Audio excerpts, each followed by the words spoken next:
I'm Dr. Jordyn Gunville Pourier, and I'm a faculty member at Johns Hopkins Bloomberg School of Public Health, and I work with the Center for Indigenous Health. So we have, as of October of last year, we have started a hub in the Great Plains.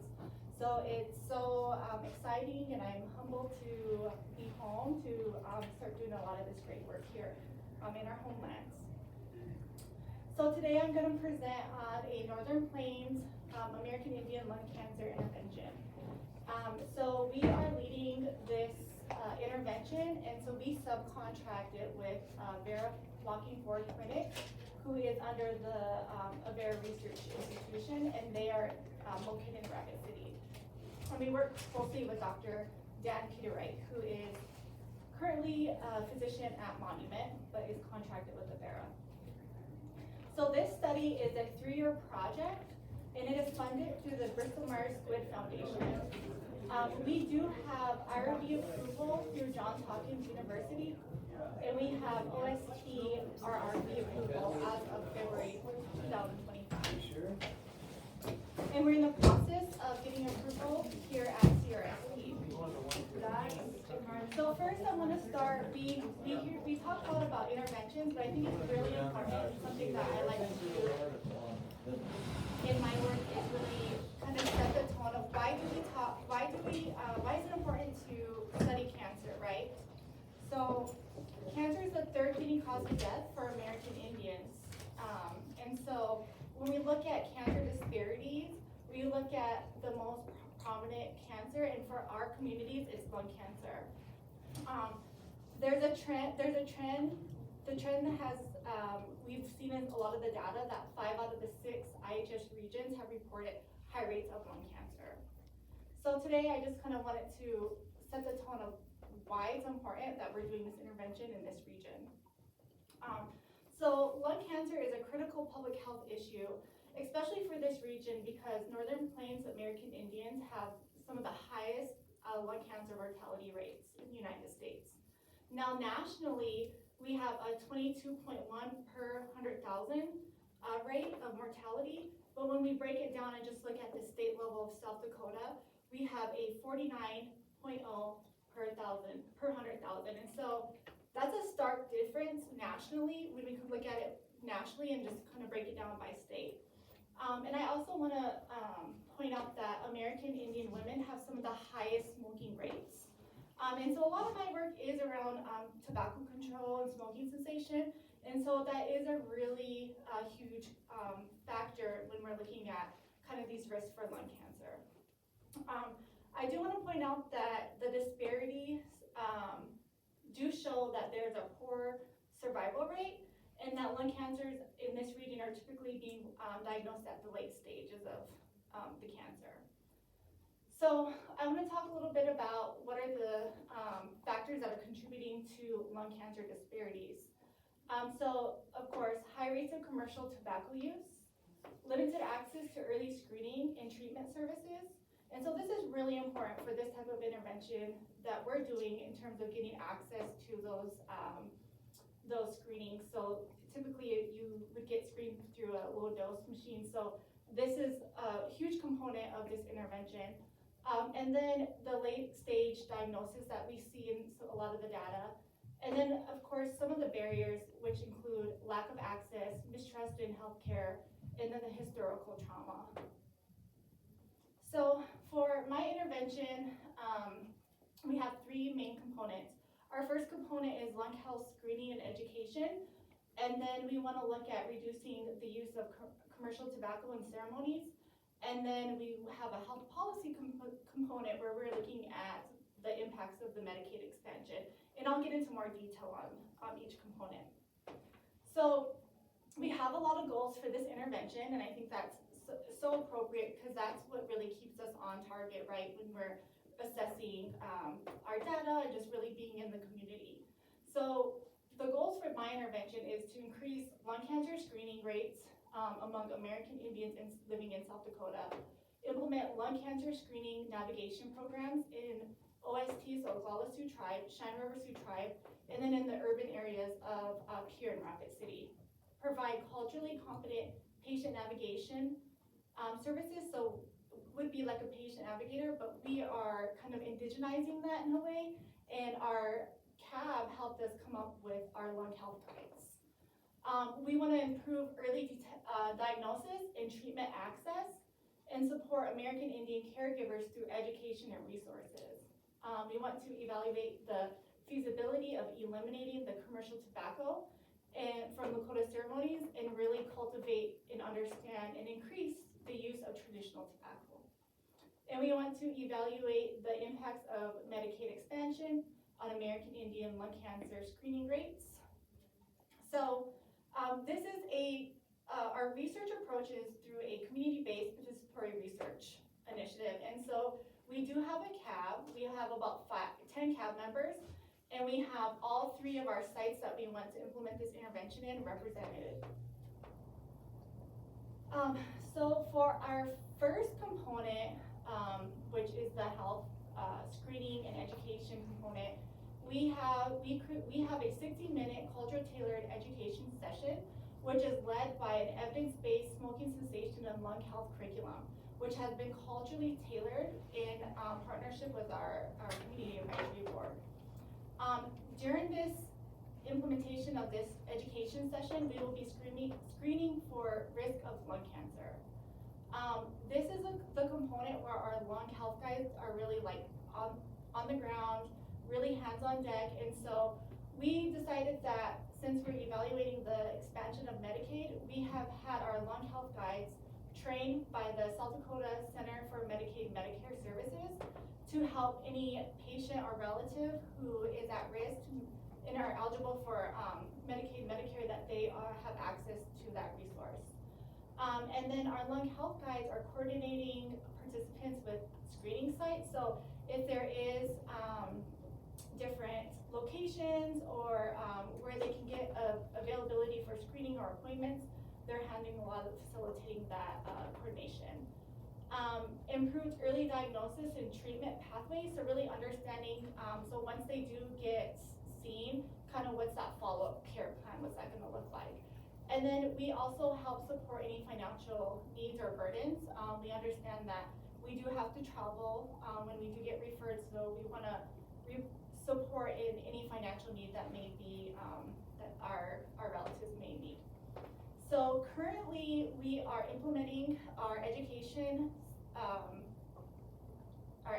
sessions in Rapid City, in Pine Ridge, and we're waiting for approval here on the Cheyenne River Sioux Tribe. And then the second component of this study, as I mentioned, is a qualitative study where we're going to conduct interviews with traditional healers, cultural leaders, and knowledge keepers to understand the use of our traditional tobacco.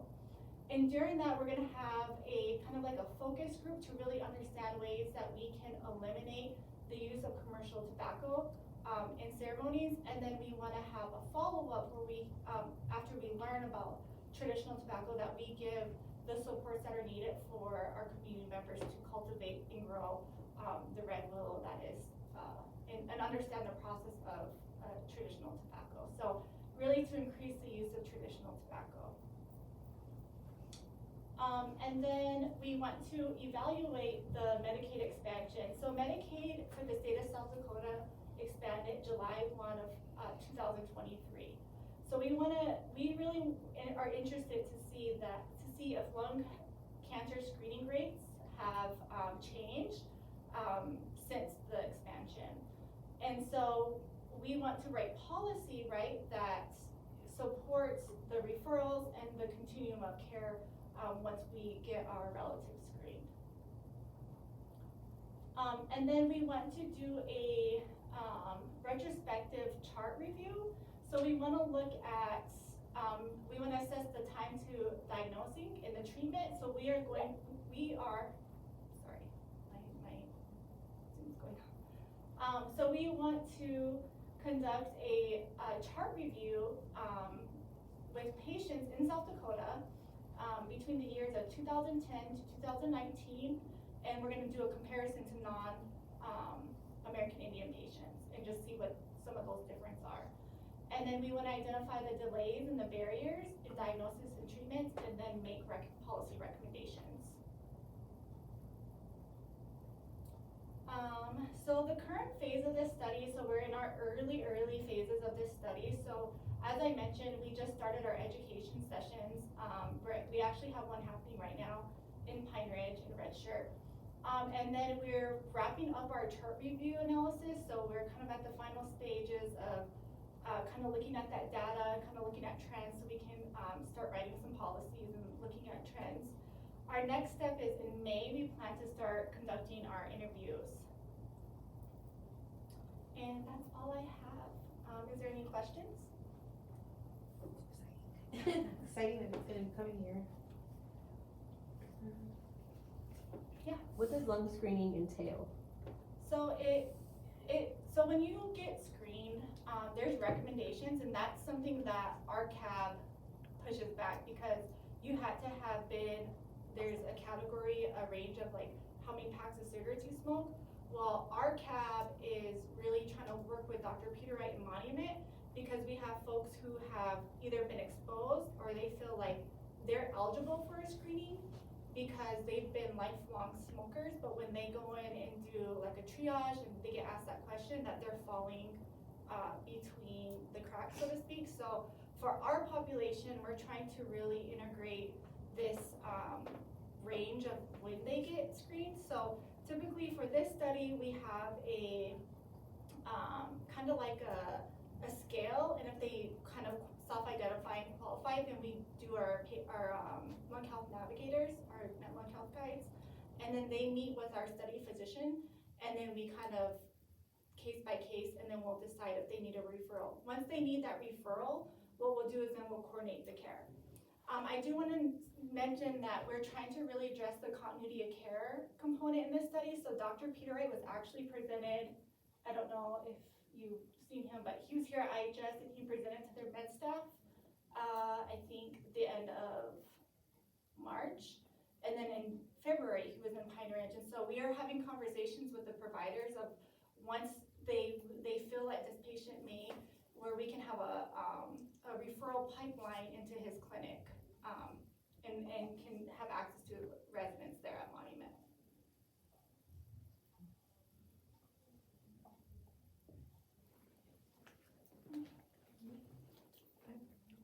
I'm really interested in the qualitative component where you're talking with traditional healers and knowledge holders and kind of piecing apart the traditional versus recreational use of tobacco. And I was wondering if you could elaborate a little bit more on like what you're expecting to find, or what some of your thought process behind that has been, and how, like, the ways in which you're seeing to integrate that into prevention.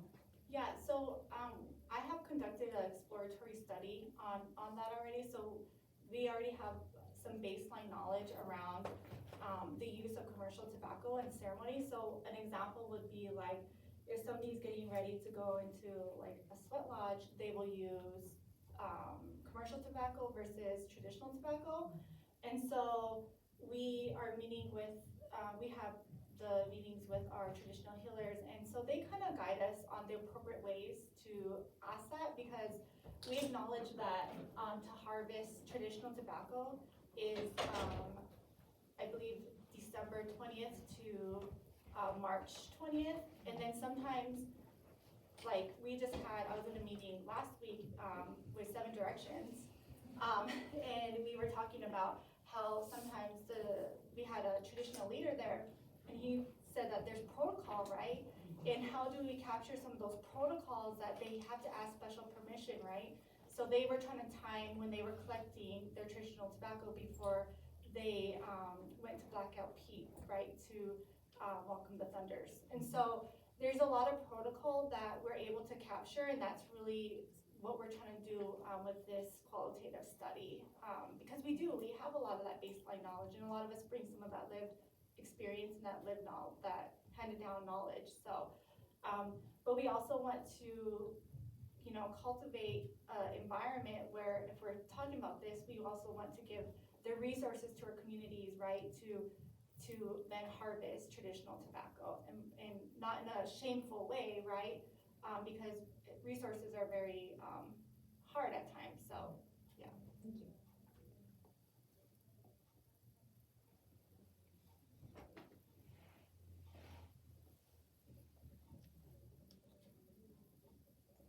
How's it going in Rapid and Pierre with your recruitment now? So we're starting in Pine Ridge first, and then, we just started in Rapid. So for Rapid City, it's a little bit more challenging. It's easier to recruit on reservation communities because there's more, connectivity and cohesiveness. In Rapid City, we want to, we want to make sure we're hitting the population that's at risk. And that can be challenging because when we go in and we give an intervention, we can't give an intervention and say, well, you're excluded because you're not at risk. So we are very mindful when we go in that we get the folks that we need to target, but we also give the intervention to the whole community. And so in a more urban setting where they convene like at a community event, like we go to Lakota Homes. And so that's a hard, because there's a lot of younger folks there, but it's still a win, right? Because we're educating the next generation about lung health risk, cancer screenings, how to access care, and how to navigate the health system as a whole. So we are starting with the reservation communities, and then we're gonna start in Rapid, yeah. Not exactly a question. Yeah. But, in a choices study, Care Little One did, we found pretty different, that was about alcohol use and, but we found that there were like a pretty big differences between, here in Eagle Butte versus Rapid City. And specifically that like the folks in Rapid were talking about how they didn't know how to access traditional, ceremony and like traditional wisdom keepers a lot of the time. And so, I know you're sort of still starting, but I wonder if there's, if your team has talked at all about like the ways that access to those traditional practices are different for those groups. Yeah, we have, and so we have a partner with OLO, Jean Tyon, who is kind of a pillar for, in Rapid City community, and so we plan to host some of our events there. And so we are able, just because we're in the community, we can, have word of mouth, and so if they don't have that as well, we have access to connect them to that, the information. I mean, we don't wanna like push it on them, but if they come to us and it's their interest, and we're definitely connecting them. And so that's the whole point of the lung health guides, is that those individuals are living in the communities where the intervention is happening. And so they kind of act as a key informant, and that is really essential for them knowing, and taking that initiative to make sure that our participants are being connected in meaningful ways that are for them. Yeah. I just wanted to ask about how do you see the feasibility of the smoking cessation work currently?